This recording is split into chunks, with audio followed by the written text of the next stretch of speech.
Still see those deer? Yeah, it looks like they're right over there. About 3/4 of a mile across the draw. Sweet. Let's go put out some trail cameras. I'm gonna get you.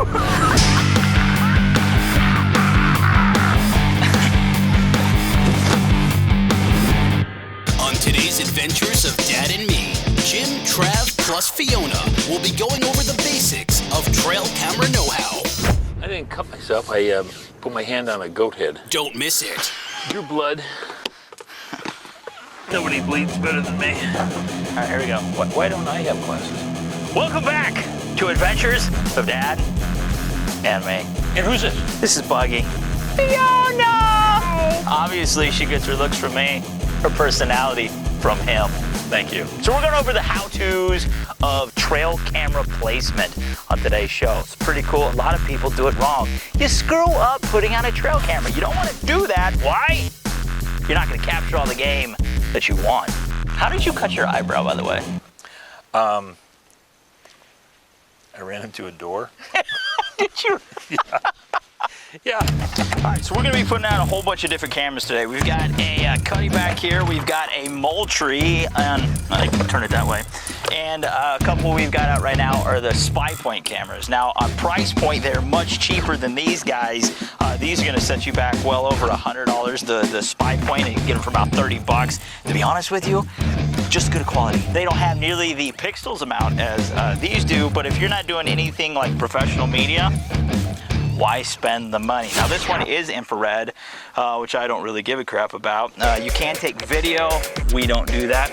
But what you wanna do before you go out, get your batteries in it. That's what we're doing, we're replacing these batteries. You wanna set it to the preferences that you want. If you want video, Or the number of frames per second. so a lot of these you have to update the firmware on them. So you're gonna wanna check your owner. Firmware? It's like software for your camera, and it just doesn't work right if you don't have it. So you got to make sure that, check your owner's manual, see if you need to do that. It's really simple to do. My wife does that kind of stuff because it's hard for me to do. And it looks like we're good to go. High five. Bam! Shall we go out? And we got our butt feed. It's going to be a train wreck. Oh, jeez. Yes! Starting to sweat like a banshee. All right, ready?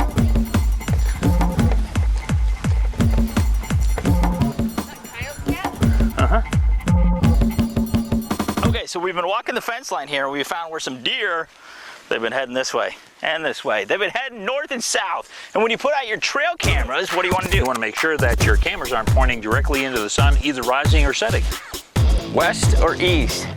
You're gonna get whiteouts. That's a bad thing when you have trail cameras. Also, what you wanna do is you wanna have your video camera at like a 45-degree angle approach of where the deer are going to be. So we're gonna put our camera about 2.5 feet up this fence post right here. And the reason we're doing that is because we're gonna put out a little supplement. Jumbo is going to scrape the ground. Later that year, We put some of the supplement on top of it, and then I worked up the ground.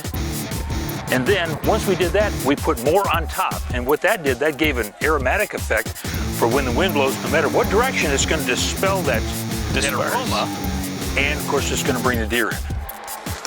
May I hold that up? we lost the buckles, so we gotta tie it on. We have a fence right here.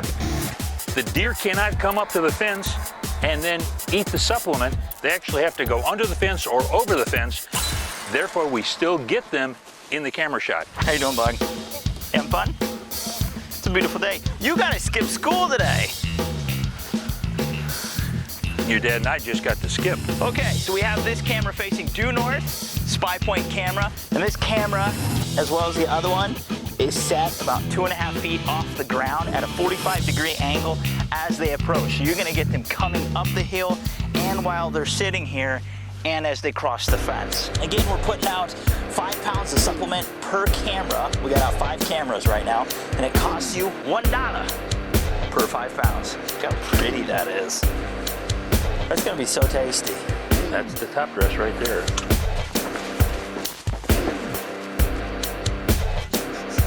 Oh, Look at the snake. We're just holding him in place right now. He'll take off. fine. Okay, so we did 2 other ones. We're kind of in a hurry because Jimbo, he's got to go to a haircut appointment. And actually, the little bit of moisture that we have in this ground right here, it's really good. It'll help that supplement the aromatic qualities of it to be able to disperse even greater. Now, we're going to get them coming from the east and then going back to the north. And so this is a good spot. It's always been a good spot for us. And this is about the 4th year we've done it. Well, that stuff smells good. And that's it. We are ready to rock and roll. Shall we go get some lunch? Let's go. I'm on. You're on. So if you haven't found us on Facebook, you suck. But you can redeem yourself. I understand why. Facebook.com/Adventures of Dad and me and the kiddo.